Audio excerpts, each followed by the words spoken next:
Imagine for a moment the raw power of an engine roaring, the unmistakable scent of burning rubber filling the air, and a car seemingly on the brink of losing control, dancing gracefully, impossibly sideways, yet in perfect, precise choreography. Hmm. It's a spectacle, isn't it? A high-speed ballet where the car slides with purpose, defying what we think we know about grip.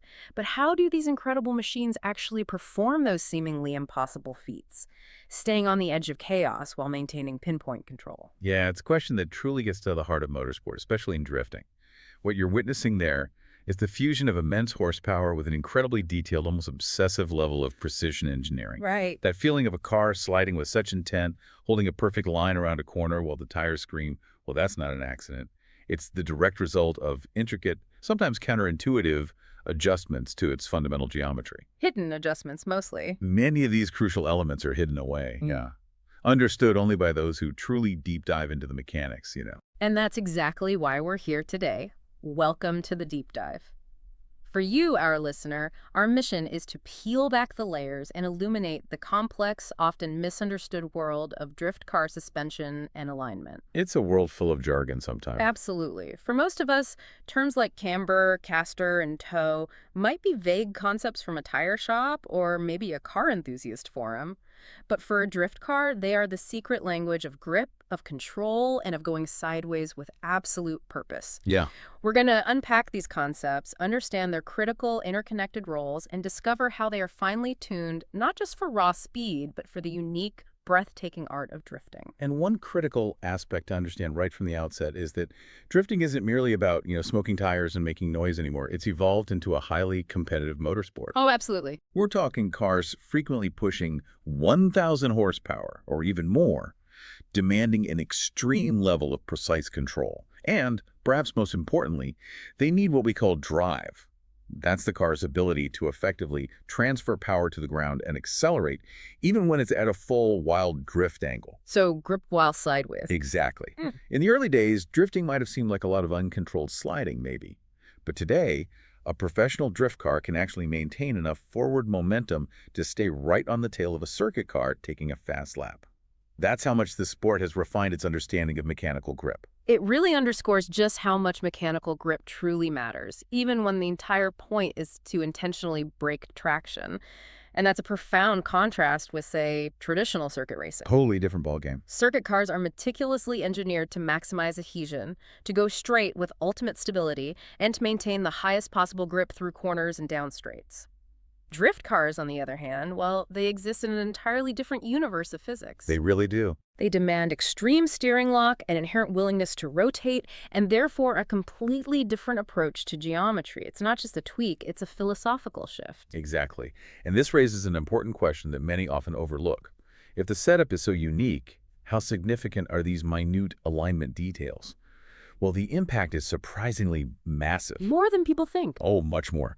You could have a lower horsepower car, maybe 500, 600 horsepower, but if it's meticulously and properly aligned, it can consistently outperform a much higher horsepower car, say 800, 900 horsepower, that has a mediocre or incorrect alignment. Wow. This reality strongly emphasizes that raw power figures are not the sole determinant of performance. The true mastery lies in effective power delivery and maintaining control under extreme conditions. That's a powerful statement right there. It means the battle isn't just won under the hood, but in the subtle angles of the wheels and suspension. So let's peel back the first layer and unpack what I like to call the foundational triangle of alignment that every drift enthusiast, from weekend warrior to seasoned pro, lives by. Caster, camber, and tow. The big three. The big three. While these are universally important for any vehicle, their application and fine-tuning in drifting are uniquely specific, heavily focusing on the lead wheel and the car's dynamic behavior at truly extreme steering angles. Understood. So let's start with caster, which I often think of as the self-steering maestro of the front suspension. Okay. In simple terms, caster is the angle of your steering axis when you view the car directly from the side. To make this relatable, picture the front fork of a bicycle. Right. The wheel itself is actually trailing behind the pivot point where the fork attaches to the frame. Or maybe think about the front wheels of a shopping cart. They're positioned behind their pivot points, which is precisely why they naturally want to straighten out and follow the direction of travel when you push the cart. Okay, I see.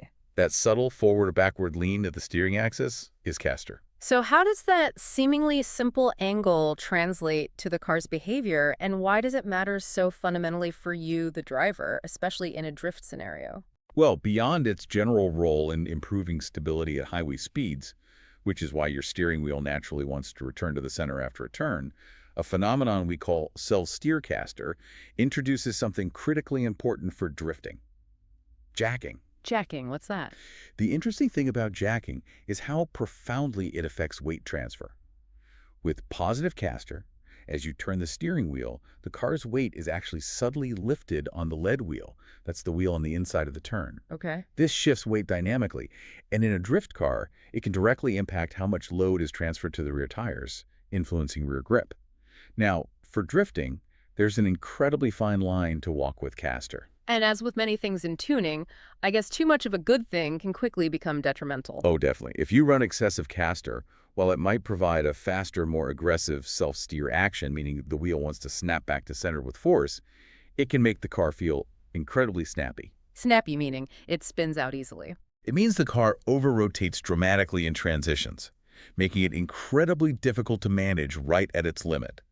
You'll literally hear the tires whack the steering stops as the car instantly tries to go to full lock. Wow. It forces the driver to constantly fight the steering wheel, rather than focus on their line, throttle control, or proximity to obstacles. Yeah. It really drains driver confidence and introduces a lot of unnecessary work. Right. And the flip side, too little caster. Conversely, yeah, if you don't have enough caster, you experience the opposite problem: a complete lack of self-steer.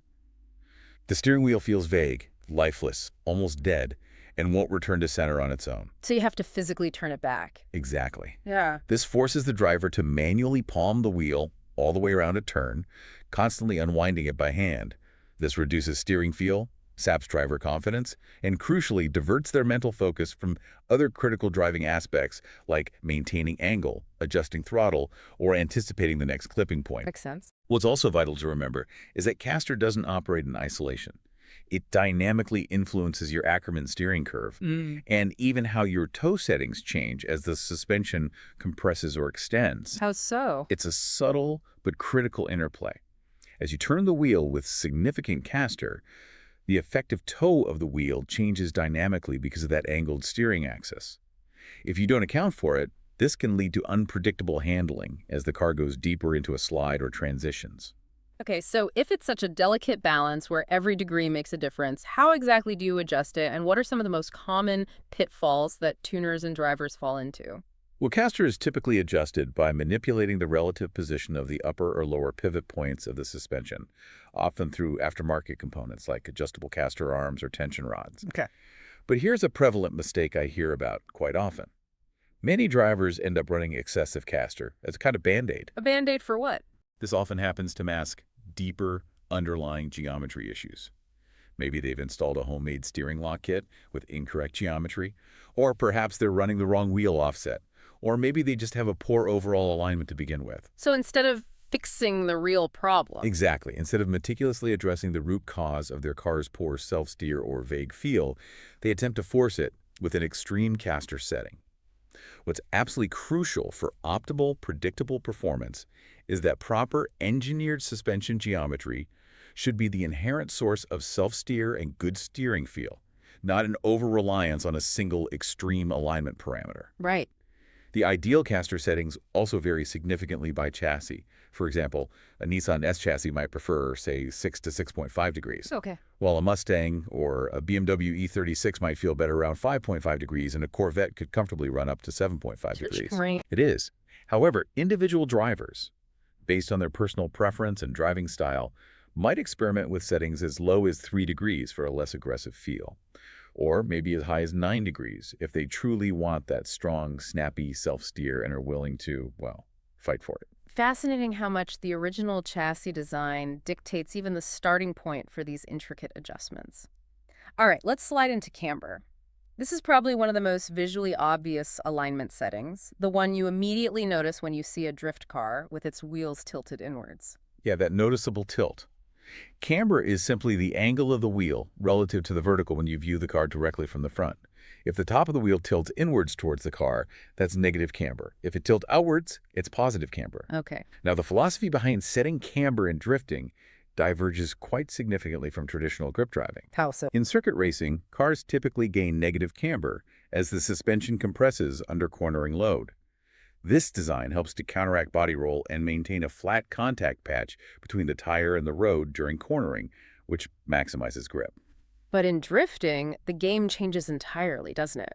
The focus shifts from overall cornering grip to something very specific. Absolutely. In drifting, the primary goal for front camber is to maximize the contact patch on the lead wheel. That's the inside wheel in the drift at full lock. Right, because that's doing most of the work. Exactly. This is because that lead wheel bears the overwhelming majority of the car's weight and is crucial for steering control and maintaining angle. The trail wheel, the outside front wheel, well, it often floats or is barely touching the ground during a deep drift. So the tuning is hyper-focused on that heavily loaded lead wheel. And that brings us to the 60% rule for front camber in drifting. What exactly is that, and why is it so vital? The 60% rule is a guideline, really. You aim to set the lead wheel's static camber so that it achieves approximately 0 degrees of camber when the car is at 60% of its maximum steering angle. Why 60%? Not full lock. Well, this target is chosen because that 60% angle is where the car is actually driven most aggressively and spends the most time during a sustained drift. You're rarely holding absolute maximum lock for long periods. Oh, okay. By having 0 camber at that critical point, you ensure the largest, most linear tire contact patch possible, which translates to optimal steering feel and control.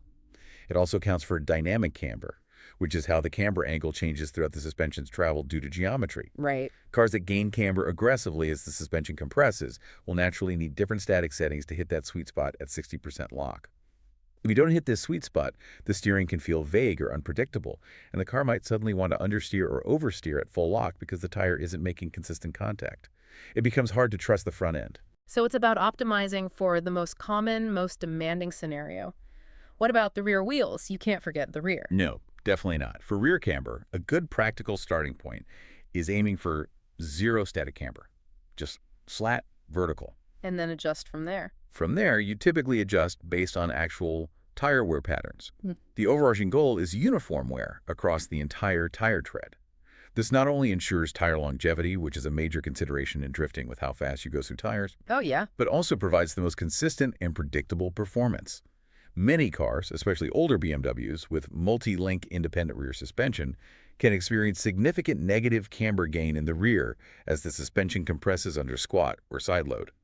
This is something tuners need to carefully monitor and account for to prevent uneven tire wear and reduced effective contact patch. And how do you actually go about adjusting camber on these machines? What are the common methods? Camber can typically be adjusted in a few primary ways.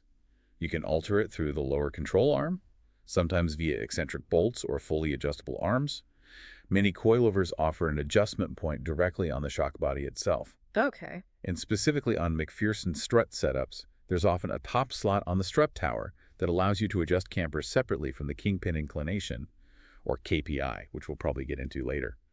That determines the pivot point of your steering. Got it. Moving on to toe. This sounds like it's all about minute precision and instant response. The slightest millimeter seems to make a world of difference here. It absolutely is about precision.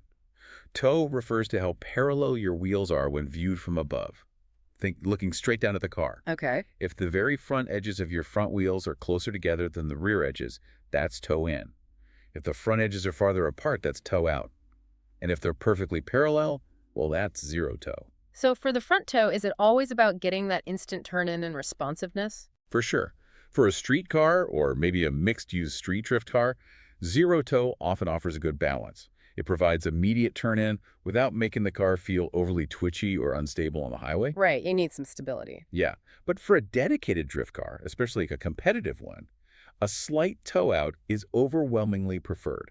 We're typically talking about a total of maybe 18 to 38 inch of toe out across both front wheels. Not much. No, it's tiny. But this provides that instant response when you initiate steering input and also contributes to a good steering feel, helping the car snap into self-steer more readily as you transition into a slide. But I've heard too much toe out can be a problem. What's the biggest misconception or mistake people make there? You're right to be cautious. Going beyond, say, 38" of total toe out can become problematic. While it might feel incredibly responsive on initial turn-in, excessive toe out can actually mask underlying Ackerman issues. It can make the car feel twitchy and unstable at speed without actually giving you more usable control or consistent grip. Some drivers might use extreme toe out to try and force rotation, but it often sacrifices stability and predictability in a major way. It's like having a car that's always trying to turn, even when you want to go straight. And the rear toe. That sounds like it's a direct battle between forward drive and the car's willingness to rotate. How do you balance those two crucial aspects? You've hit the nail on the head there. In the rear, toe-in is generally employed to provide more drive. Drive meaning forward grip. Exactly. This translates to greater forward grip and enhanced control under throttle application. If you have significant horsepower, effectively utilizing rear toe-in can make the car feel like a rocket ship, propelling you aggressively forward through the drift. It increases stability on throttle, making the car track straighter under power. So more control on power? Yeah. On the other side of the coin, toe out in the rear makes the car much more eager to rotate and slide. It reduces rear grip, allowing the back end to swing out more easily and hold a larger angle. But that sounds risky. It usually is. A crucial general rule of thumb for drifting is to almost never run toe out in the rear, unless you're dealing with a very low-powered car that's genuinely struggling to initiate or maintain a slide, like really struggling. Why is it so bad? Running toe out in the rear significantly diminishes forward drive, making the car feel sluggish under acceleration. Yeah. And can make it exceedingly difficult to control consistently at speed, often leading to unpredictable snap oversteer. I can imagine that just wanting to spit out uncontrollably, especially on power. So the vast majority of drift cars will have some form of rear toe in just to keep that stability and drive? Precisely. It's all about finding that optimal balance for your car's power level, the specific track conditions, and your personal driving style. Wow. And it's also vital to consider dynamic rear toe. Right, how it changes with suspension movement. Yeah, much like dynamic camber, it changes as the suspension compresses or extends. The ideal scenario is to have minimal toe-in at full bump, meaning when the suspension is fully compressed, generally not exceeding maybe 58" total. Too much dynamic toe change, often a consequence of certain aftermarket control arm setups or incorrect suspension geometry, can make the car incredibly hard to drive because its behavior becomes unpredictable throughout the suspension's travel, particularly over bumps or through transitions. Predictability is absolutely paramount when you're on the edge of adhesion. All right, we've laid the groundwork with the big three.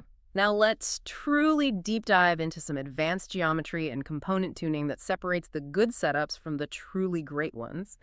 And for that, we have to talk about Ackerman steering. Ah, yes. Ackerman. It's one of those terms that often gets thrown around, but its nuances are crucial for how the front wheels interact dynamically. Absolutely. And one critical aspect often misunderstood about Ackerman is that it's frequently thought of as a fixed difference in steering angles between the inside and outside wheel. But it's not? In reality, it's a curve, meaning the difference in parallel steering between the inner and outer wheels changes throughout the wheel's turn, not just at full lock. Okay, that's key. In a nutshell, the Ackerman principle dictates that when you turn, the inner wheel should turn at a sharper angle than the outer wheel.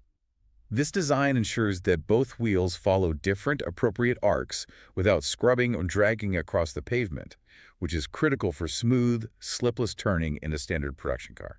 And this is where the world of grip racing and drifting diverge dramatically, right? Production cars use what's called positive Ackerman for that perfectly smooth, low-friction turning we just described. But drifting actively deviates from this. Why? You got it. In drifting, you'll frequently find setups leaning towards zero Ackerman, where the wheels are more parallel through the turn, or even anti-Ackerman, where the outer wheel turns more than the inner wheel at certain points. Anti-Ackerman, outer wheel turns more. That sounds backwards. It does, but think about it this way. A zero Ackerman setup can make the car feel like it's crab walking slightly in a drift. This actually reduces the friction between the front tires and the ground, encouraging the rear of the car to push and maintain angle more easily. It also means the inside wheel is pushing the car very aggressively through a turn, which can help maintain that desired drift angle and provide direct feedback.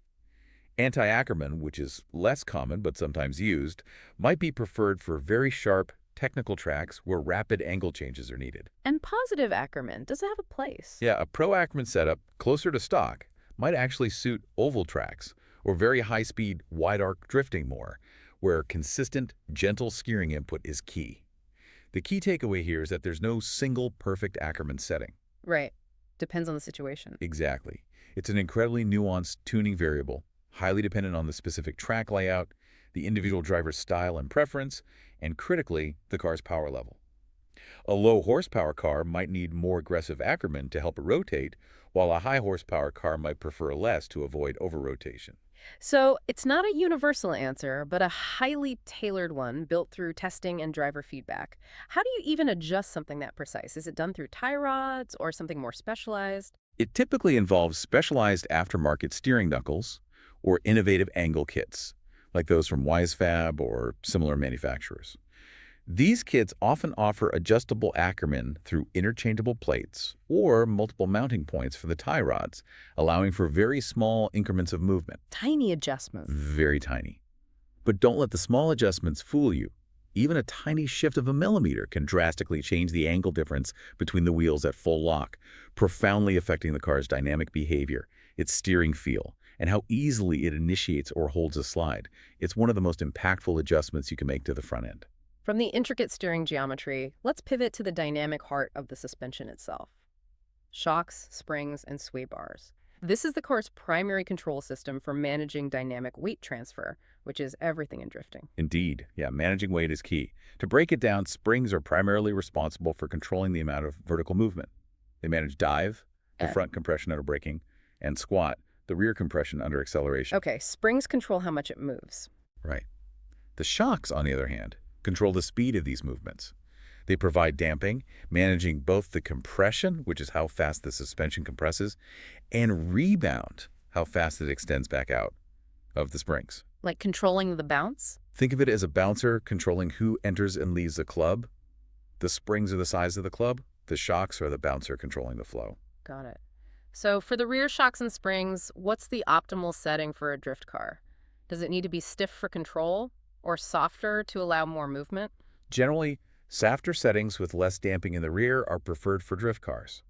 This setup allows for more spring movement and, crucially, a greater, more instantaneous weight transfer to the rear. So softer rear means faster weight shift. Yeah, that immediate load transfer provides more forward drive. That's crucial grip under acceleration that propels the car forward through the drift. If you run the rear settings too stiff, you'll get less instant grip and less weight transfer, which might be faster for pure momentum-based driving, but makes it harder to put power down and drive out of the corner effectively. So it's a trade-off. Softening the shocks in the rear gives more instant grip on throttle, while stiffening them gives less, but potentially more stability at very high speed. And the front, is it the same philosophy, or do you want more rigidity and responsiveness there? The front shocks and springs are typically run considerably stiffer than the rear. You might see the front damping set around, say, 30% stiffer, or even more compared to the rear. Why so much stiffer? This serves multiple purposes. It provides better steering feel and more precise control, helping to manage body roll and pitch during hard braking or aggressive transitions into a drift. The goal is to keep the front end planted and responsive, giving the driver clear, direct feedback through the steering wheel about what the front tires are doing. Makes sense. You need that direct feel. Also, it's vital to understand the concept of motion ratio. You cannot directly compare spring rates between different types of cars. For example, McPherson strut setup versus a AA arm or multi-link setup. Why not? Isn't 10K spring rate always 10K? Well, no, because the leverage ratios that the suspension components exert on the spring differ significantly. A 10K kilogram per millimeter spring on one car might feel like a 6K spring on another due to this mechanical advantage or disadvantage. Oh, okay. If you're looking at online setups or buying aftermarket parts, you need to understand your car's specific suspension design and motion ratio to know how a spring rate actually translates to the wheel. A low motion ratio means the spring is closer to the wheel, its effect is more direct. A high motion ratio means the spring rate will feel proportionally softer at the wheel. It's why blindly copying a setup from a different chassis can sometimes lead to very unexpected and frustrating results. And ride height. We all see those drift cars slammed to the ground, scraping their undercarriages. But is lower always better for performance? Not necessarily. Yeah. While lowering a car is common practice in drifting for aesthetic reasons and some aerodynamic benefits, excessively low ride height can cause significant performance drawbacks. Like what? It can lead to suspension binding, where the suspension components physically hit their mechanical limits and severely limit the shock's effective travel. This negatively impacts performance by restricting the suspension's ability to absorb impacts, maintain consistent tire contact with the ground, and dampen oscillations. So it stops working properly. Pretty much. The true goal is to find the sweet spot in the shock's stroke, that ideal ride height where the shock operates most effectively through its full range of motion, maximizing its ability to control the tire's contact patch rather than just going as low as physically possible. Next up, the unsung heroes of body roll. Sway bars. These seem to be a crucial but often debated tuning tool. Yeah, sway bars or anti-roll bars. They're essentially torsion springs that connect opposite sides of the suspension.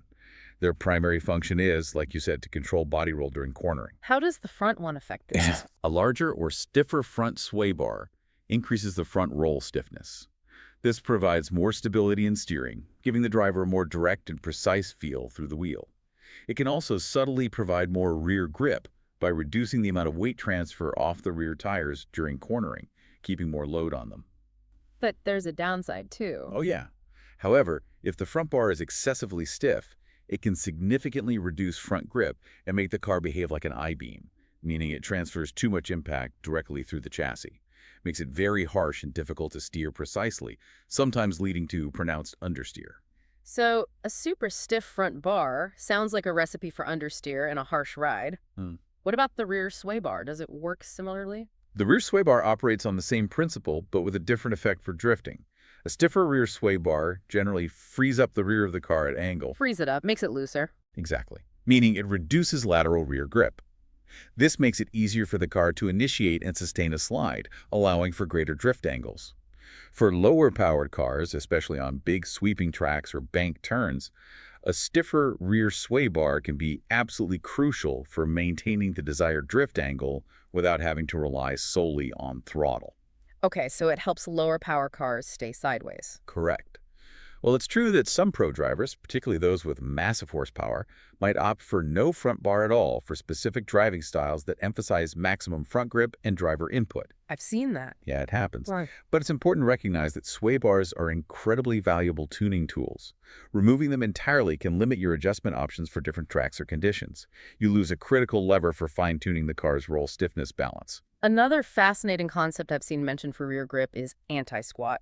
What exactly is that, and how does it give you that elusive rear bite on demand? Right, anti-squat. It's a geometric property primarily found in the rear suspension, Yeah. especially common on solid axle cars like older Mustangs. But it's present in varying degrees in independent suspensions, too. And it relates to acceleration. Yes. It dictates how much the car's rear end squats or compresses under acceleration. It's determined by the angle of the control arms relative to the ground. Essentially, as you apply power, the control arms create a lever action that tries to lift the rear of the car, counteracting the natural tendency for the chassis to squat under acceleration. So if it counteracts squat, does more anti-squat always equal more grip? That sounds like a pure positive. More traction is always good, right? Not always, and this is where the tightrope walk comes in again. More anti-squat means the car pulls itself down more aggressively under acceleration, effectively planting the tires harder into the ground. Okay. This does indeed provide more instant forward grip, giving you that crucial rear bite when you get on the throttle, making the car feel incredibly responsive and aggressive coming out of a corner. It can feel like a rocket ship when it hooks up. But there's a catch. There always is. There's a significant downside to too much anti-squat. While it provides fantastic instant grip, it can cause the car to wheel hop, especially on bumpy surfaces, which is a violent, uncontrolled loss of traction. Ouch. Imagine trying to power out of a corner on a slightly uneven surface, and suddenly your rear tires are hopping in value.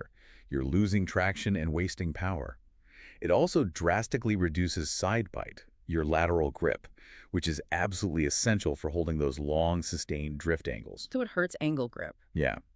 Furthermore, excessive anti-squat can limit the shock's ability to properly dampen suspension movements, effectively leading to a loss of overall traction when you're deep in a drift. It's a classic example of tuning where enough is just right, but too much actively hinders other critical aspects of performance. You sacrifice the ability to hold a wide angle for pure straight-line acceleration grip. It's abundantly clear that everything is interconnected. Let's quickly touch on a few other critical geometry concepts that tie into all this. First, kingpin inclination, or KPI. This sounds like it really defines the steering behavior. KPI, yeah, or kingpin inclination. It's the inward tilt of the steering axis itself when viewed from the front of the car. It's not about the wheel tilting, but the imaginary line around which the wheel pivots when you steer. Okay, the pivot axis. Right. It plays a significant role in how camber dynamically changes, with steering angle crucial for our 50% rule we discussed earlier, and it directly impacts both jacking, that lifting effect, and also scrub radius. How important is it? Very. Even if you and your buddy have the same static, caster, camber, and toe settings, different KPI angles can make two otherwise identical cars handle completely differently, affecting steering effort and the feedback you feel. And what about that scrub radius? It sounds like it influences how the tire makes contact. Scrub radius is the distance on the ground between where your steering axis intersects the pavement and the very center of the tire's contact patch. Imagine drawing lines down. Okay, the distance between those points. Exactly. It's intimately tied to KPI and profoundly affects steering feel, the feedback that comes through the steering wheel to the driver, and even patterns of tire wear.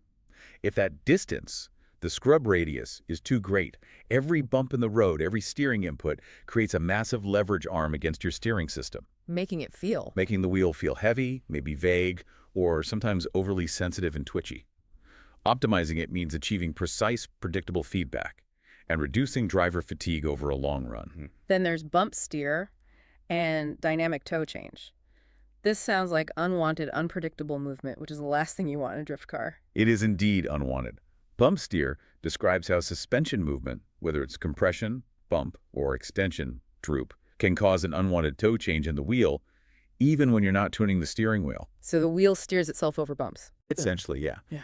This phenomenon is significantly affected by your caster settings, the design of your angle kits, and especially the precise position of the steering rack relative to the control arms. The ultimate goal in a drift setup is to minimize excessive dynamic toe changes because they make the car's behavior incredibly unpredictable as the suspension cycles through its travel, for instance, when hitting a transition or going over an uneven surface. Predictability, particularly at high speeds and extreme angles, is paramount for a driver to feel confident and push the limits. And all of these complex angles are being manipulated by the steering rack and knuckles. How are those specifically modified for drifting beyond just getting more steering angle? Modifications to the steering system are absolutely fundamental. Mhm. This includes things like cut and shut knuckles, where stock knuckles are physically cut and rewelded to alter geometry, or, more commonly now in pro levels, full aftermarket solutions like those from WiseFab or similar companies. And it's not just about more angle. No. Their primary purpose is, yes, to dramatically increase steering lock, allowing for those insane angles. But these high-end kits also optimize other crucial geometry aspects like KPI, Ackerman, and even roll center, ensuring that while you gain more lock, you don't compromise steering feel or predictability. And the steering rack itself? Yeah, for cars with a rear-mounted steering rack where the rack sits behind the front axle center line, relocating the rack forward is also critically important. This avoids what's called over-centering. Over-centering. Imagine your knee joint. It's designed to bend forward, but if you hyperextend it backward, it locks up and loses its normal function, right? Right. The tie rod can do something similar. At extreme steering angles, you can reach a point where its geometry locks or flips, losing its mechanical advantage and preventing the wheel from turning further or snapping back predictably. Relocating the rack optimizes the leverage the steering rack has on the wheel and prevents this dangerous binding or loss of control in extreme angles. Without proper rack relocation, even with modified knuckles, you can run into significant performance-crippling steering issues. Finally, the one thing that connects the car to the road, the very last piece of the puzzle, tires. I imagine they're not just, round and black. Right. Their specific characteristics must be absolutely critical. Oh, far from it. The tire's compound, how soft or hard it is, its overall size, width, profile, and even its specific inflation pressure are all absolutely crucial tuning variables. They're the final interface between all this intricate mechanical engineering and the ground. The ultimate connection. Exactly. And their grip characteristics dictate so much. In drifting, there's a delicate and continuous balance of front-to-back grip that must be meticulously maintained. You generally aim for a slightly less grip in the front than in the rear. Less grip up front. Why? This allows the rear to initiate and maintain the slide more easily, while the front retains just enough bite for precise steering control and to pull the car through the drift. Too much front grip can lead to understeer, where the front washes out, or make high-angle transitions unpredictable and snatchy. It's a precise equation between front and rear grip levels. Wow, that's an incredible amount of interconnected variables. It sounds less like a static setup and more like a constant dance, a continuous tightrope walk to get everything just right for a specific driver, car, and track. It absolutely is. And this brings us to a fundamental, almost philosophical truth about drift tuning. There is no universal secret sauce. No magic bullet setting. No, there is no single perfect alignment or suspension setup that works for every drift car, for every driver, or even for every track.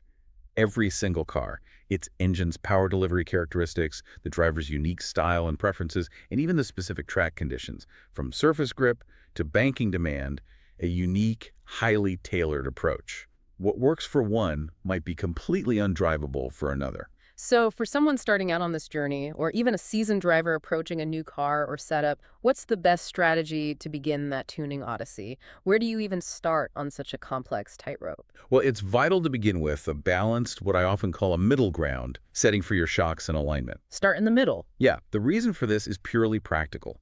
It provides you with crucial room for adjustment in both directions. You can go stiffer or softer, add more or less toe, change caster slightly, and so on. This flexibility allows the driver and tuner to fine-tune for specific conditions, to react to driver feedback, and to incrementally find that sweet spot. Instead of starting at an extreme. Exactly. If you start at an extreme setting as a Band-Aid for an underlying problem, perhaps trying to force turn-in with excessive toe out, you quickly run out of adjustment range if conditions change, or you need a different feel.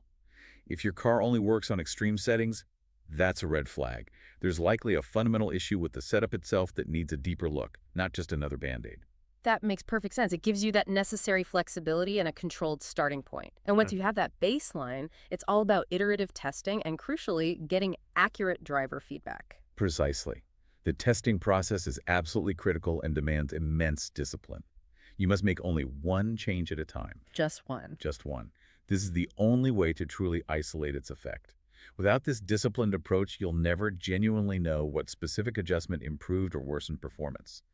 I've seen teams burn through an entire set of expensive tires just to test one small ride height adjustment, maybe a quarter inch, or a minute change in Ackerman setting. It's that meticulous. And ultimately, it comes down to the person behind the wheel, their comfort, and their ability to communicate what the car is doing, doesn't it? Oh, absolutely. Driver comfort is paramount. A comfortable driver is almost invariably a faster and more consistent driver. Makes sense. If a driver is constantly fighting a car with an unpredictable setup, battling vague steering or sudden snap oversteer, they can't possibly focus on critical elements like their line, precise timing for initiation, or proximity to other cars on track. They're too busy just trying to keep a car pointed in the right general direction. Yeah, survival mode. Right. This is why tools like onboard GoPro footage, especially maybe a B-pillar mount that captures both the wheel's behavior and the driver's steering wheel inputs, can be incredibly valuable for analysis. It allows drivers to review their inputs and the car's nuanced reactions after the run. It sounds like this entire journey of tuning and understanding these dynamics never truly ends, does it? It's an evolving art form. It absolutely doesn't. It's a continuous evolution. As a driver's school evolves, as their car's power level changes, perhaps upgrading from a lower-powered missile car, used for practice, to a higher-powered pro car for competition, the setup will also need to change and adapt. The car grows with the driver. Exactly. The learned feelings, the muscle memory, and the nuanced understanding gained from tuning a less powerful car will translate and inform the adjustments needed in a different, more demanding machine. The knowledge just compounds over time. What an incredible deep dive into the mechanical artistry that underpins professional drifting.